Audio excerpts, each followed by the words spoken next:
Hi there everyone, welcome back up to the loft here, Weir Yard. It's great to have your company, and I thought I'd fill you in about some of the work that I've been doing because it's Friday, and Friday means it's an update video. And actually, for once, I've had a little bit of time and I've been able to do quite a bit despite all of the other stuff that I've been doing that you've been seeing the videos of. So without further ado, let me show you around.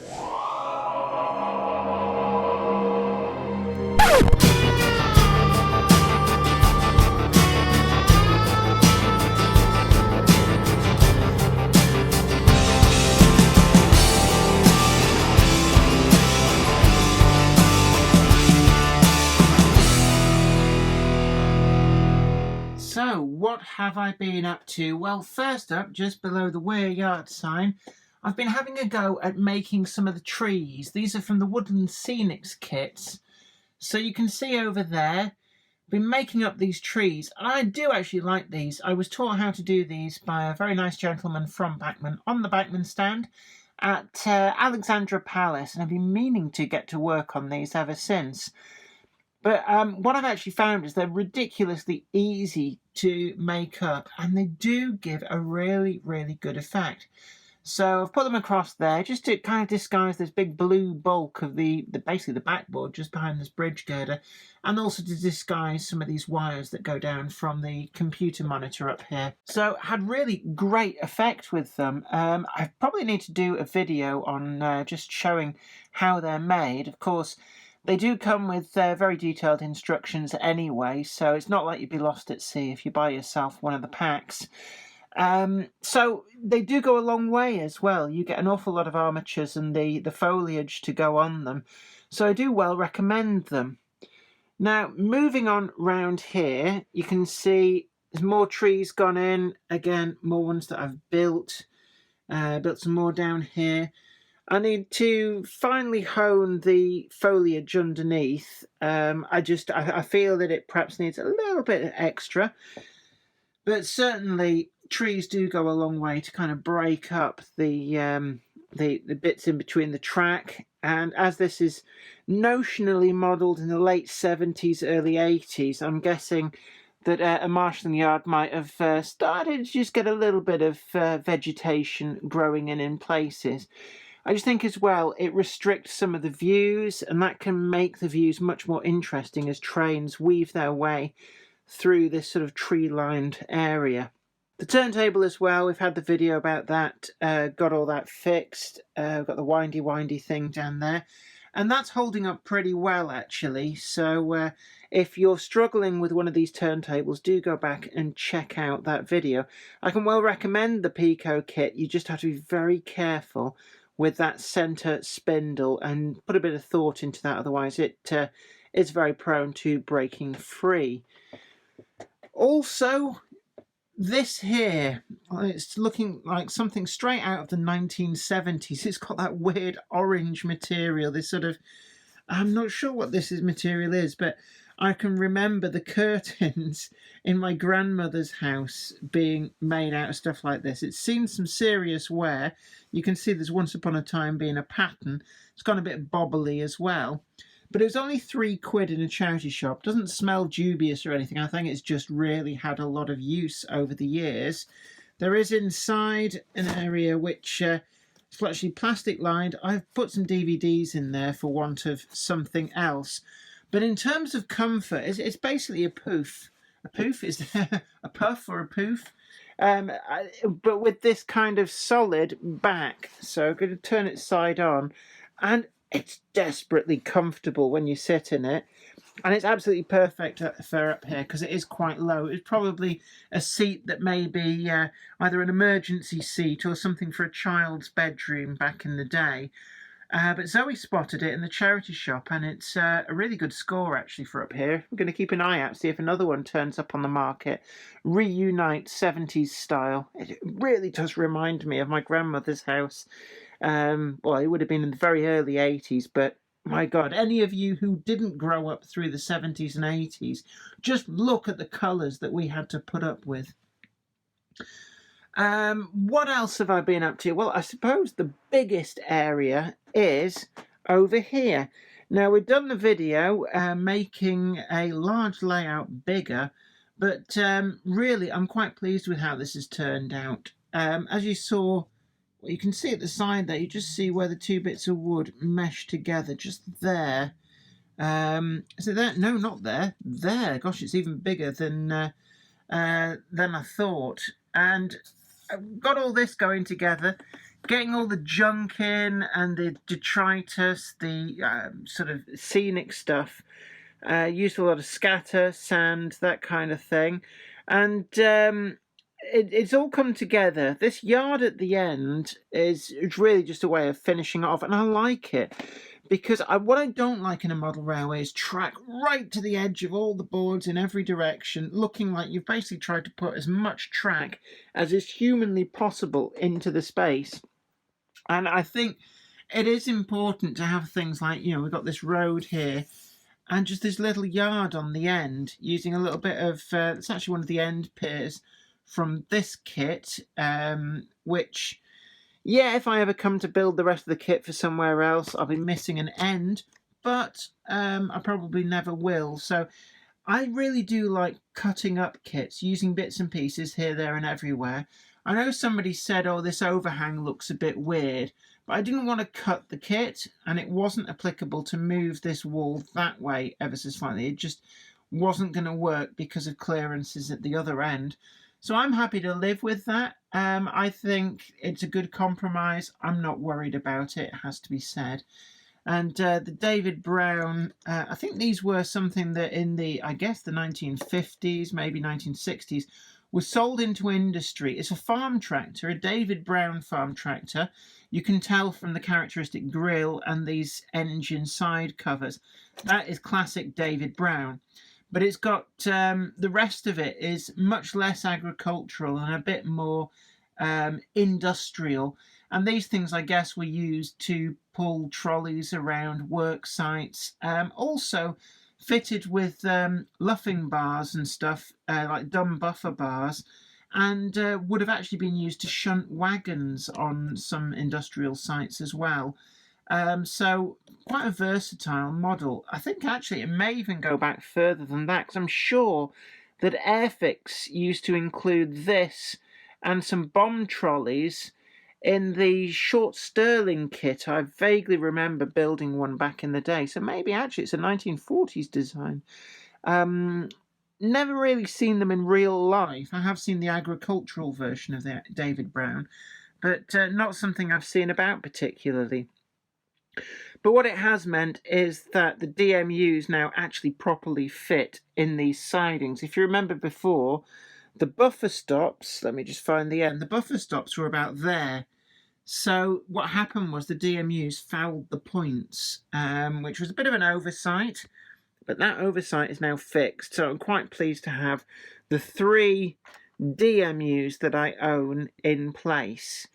What else have I been up to? Well, apart from the trees and that, I did, this is only a really minor thing over here.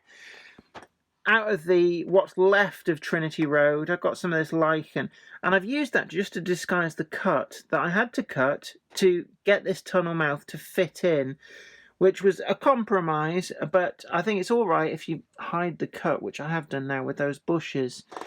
Other areas, yes, when I was over at Hatton's, I always think it's rude to go to somewhere like Hatton's or Rails or Kerno or 53A models, any of these places, and leave empty-handed. So one of the things that I bought, it's one of these Hornby Scaledale Pillboxes. They're only about £6. They're pretty cheap. But it provides this focal point, and I've always been trying to work out in my head what this whole area has been lacking. I put the pond in, that helped a lot, but I feel now like it feels complete. The pillbox just really kind of makes it work, and sometimes that's all you need. You might be disagreeing with me wholeheartedly, maybe you do agree with me, but actually something like that gives you that focal point to the scene that just somehow makes it work. And also, when you place one of these pillboxes on your layout, do bear in mind the way that they would have been placed in real life. The idea was that these were in the event of invasion in the Second World War, they would have provided a fortified location that basically forces, commando forces, home guard, rear guard action could have used to really harass and slow up the enemy's advancement. So they would have always been placed overlooking key, usually transport infrastructure, so like roads, railways. I guess the canals may have got them as well. So you can imagine here a pillbox like that facing out over the railway, and the whole point of this is that it would have a clear arc of fire for anything passing by train. So you could imagine, had the evasion gone ahead, the enemy had taken over the train system, using it to run stuff past, a few determined men in there with machine guns and grenades could have really brought a halt to train traffic, because all you had to do was shoot holes in the boiler of a steam locomotive. And well, it's what some of the fighter pilots would try and do, strafe a steam locomotive to explode the boiler, because it isn't going anywhere if you do that. But that's pretty much where we're up to. So we've got a lot gone on, but I've kind of glossed over it very, very quickly. I have also, as you've seen in the video with the Train-O-Matic from tramfabric.nl, I think it was.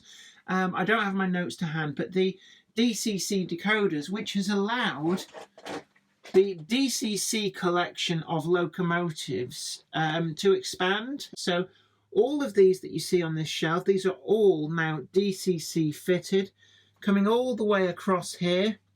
My A4 collection, I do like that. Where's number 20? I think it's number 20, Miles Beaver. Oh, it's not number 20, it's 26. Oh, of course, yes. Number 20 got the Train-O-Matic DCC decoder. But here, number 26, Miles Beaver, is an all-singing, all-dancing Hornby one. I've done a review of that, and I'm just trying to think in my head, because a lot of these videos, they get filmed quite a long time before they actually go up. So I think that video will have gone out by the time that this video does, but kind of watch this space. If you're going, you haven't reviewed that yet? Well, then that review is coming, and I'm also going to be filming a old versus new, because this is the most up-to-date, new out Hornby A4, and with the earlier releases, still DCC ready these, but there are some differences, and I'm going to do an old versus new comparison, because I think it's really important with some of these models, just to see, you know, say, actually, yeah, there's more change than you think, and it's for the better. And certainly there's a big difference between these, which I really want to go into. So with DCC fitted all the way down to and including the Class 28, and there's 1, 2, 3, 4, 5, 6 non-DCC locos left on there.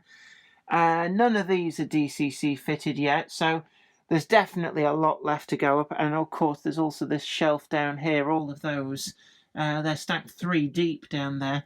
They also need fitting. But one of the things that I have managed to do, if I go down here, my Class 411, you just see it there. The Class 411 is now on the layout. It's living in the fiddle yard at the moment, but I've managed to DCC fit that. And I'm really pleased, actually. It's one of those trains that it's lived in a display cabinet for so long, because it was such a hassle to get out on the track each time. And now I've got round to chipping it. It was actually quite tricky. First up, I put the chip in the wrong way round. Doesn't blow the chip, but does very strange things with the lighting. Finally managed to get it all worked out. And you're probably thinking, but it's a 21-pin thing. Yeah. I had an 8-pin chip, not a 21-pin chip, but luckily I had a couple of 8-pin to 21-pin adapters, so that's actually what went in it. And I'm just so glad. It's one of those things that I always knew at some point it would find a permanent home on the layout, and it finally has. So it's a bit of a red letter day for me. I need to repaint that or something. That's the handle that you grab onto when you come up from down below. And what you can see there, you're thinking, God, you got dirty fingers. No, that's where each of my fingers rub. But you see my wedding ring. that is what is scraping that away. Gosh, I have to check I haven't scraped the gold off it. No, it should be all right. But that's where we're up to. Anything else? What's planned? Well, I'm having great fun with the Woodland Scenics trees, so I probably will do a quick how-to guide of those, or a how-to guide and review. They are really good. I've said all along there's a lot of the Woodland Scenics products that I really do hold in high regard. So I think it's important to, if you find a product that's really, really good, I think that, as a large YouTube channel, it's kind of my duty to bring this to your attention and show you these products. So actually I'm going to get really nice and close to these trees. Got to lean over the layout. You see the kits come with different types of foliage, so they don't have to all look like clones of each other. And it's really I particularly like this light green one. It's got a really good texture to it.